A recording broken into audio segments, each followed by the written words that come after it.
It's funny, I actually went to U of A for about a year and a half, and then I sort of wandered off. It was a very, very long time ago.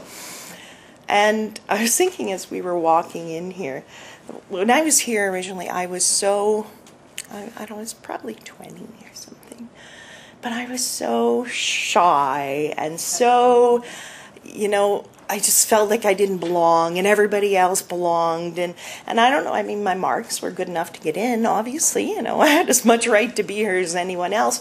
But for some reason during, at least my whole first year, I just did not feel like I was as worthy as everyone else. And I was walking in here today and I sort of felt like I wish I could find that young self of mine, and say, it's going to be okay. It's okay. And I couldn't remember where this building was. And it was like, I thought, well, I can't ask for directions. I don't look stupid. I don't look like I don't know where I'm going. And it's like, okay, you're not 20 anymore and you're not, it's okay. They invited you here. You're allowed to be here. Anyway, so I have a section in the novel where Frieda goes to college. She doesn't do so well, and she drops out. And this little section comes after Frieda has dropped out of college, and she's going to find herself a job. After the Gimlet affair and dropping out of college, I answered an ad for a part-time help in a retail store. I was desperate. I'd spent the remainder of my student loan and was having no luck finding work.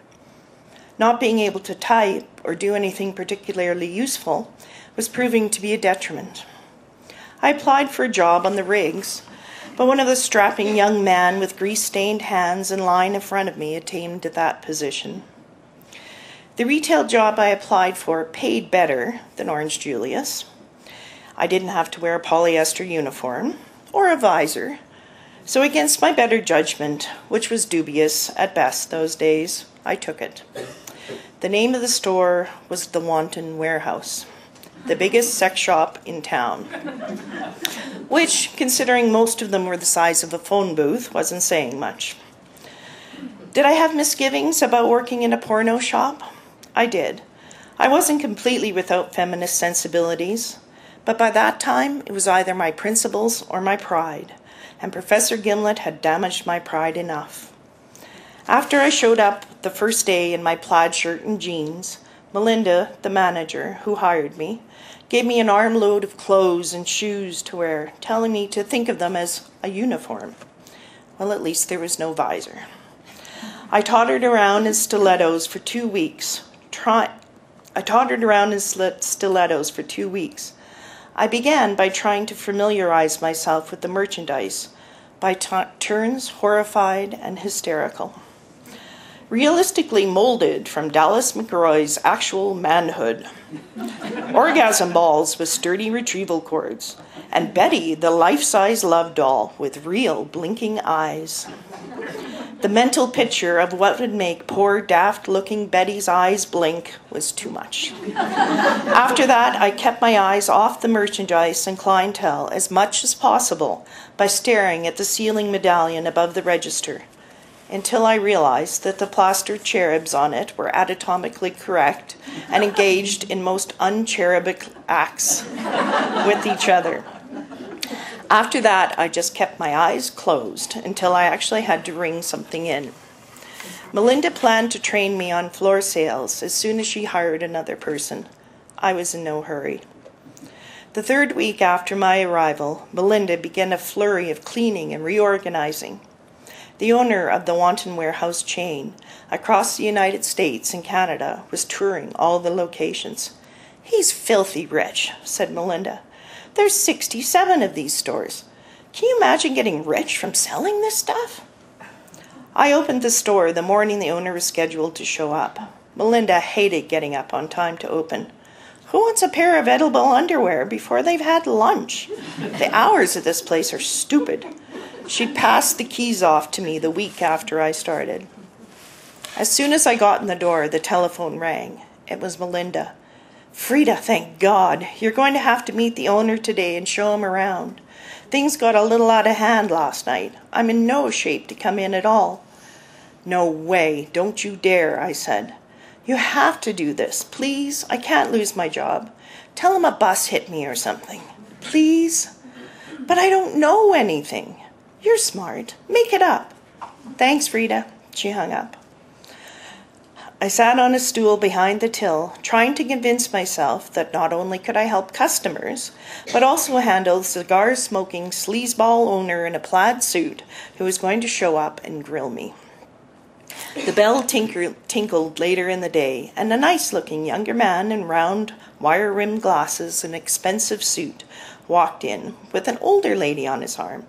Okay, younger, older, no problem. I can handle this.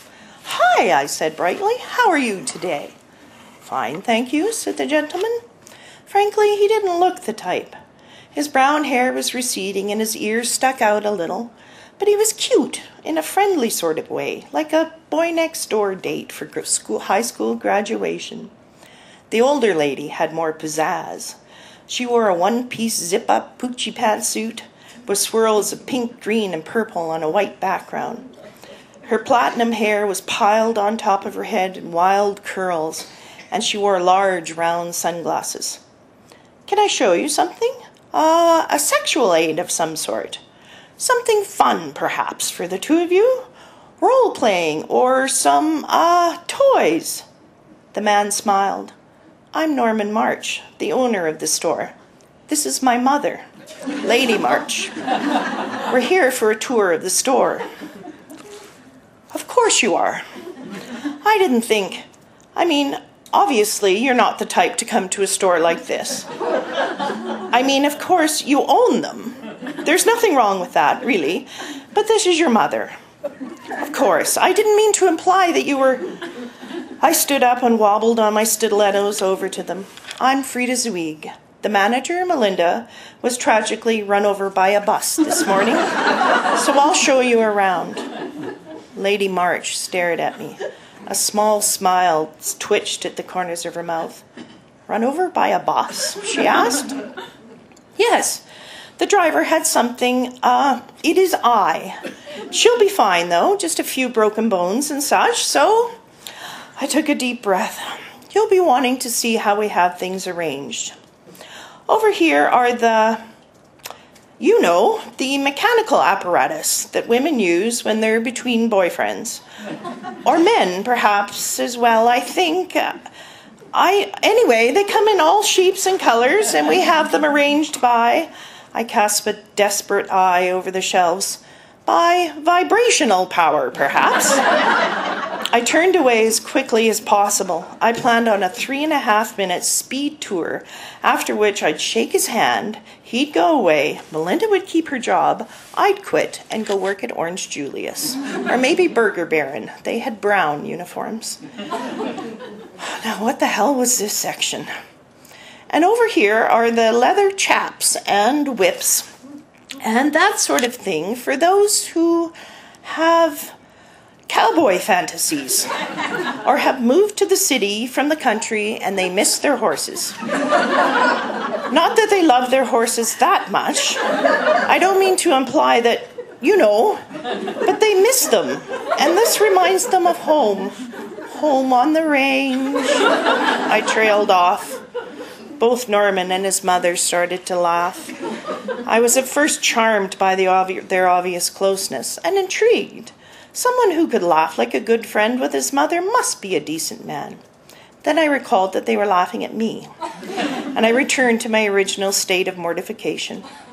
Lady March pushed her sunglasses to the top of her head. That was wonderful, my dear, truly creative, she said.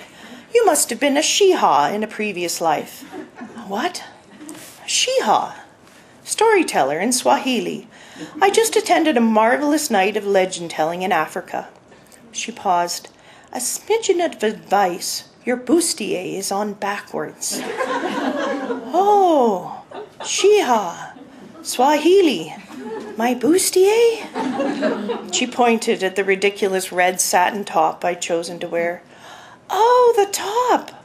I wondered how to get all those laces done up in the back. I had to get the bus driver to help me this morning. Well, she said to Mr. March, that explains what the driver had in his eye when he ran over the manager.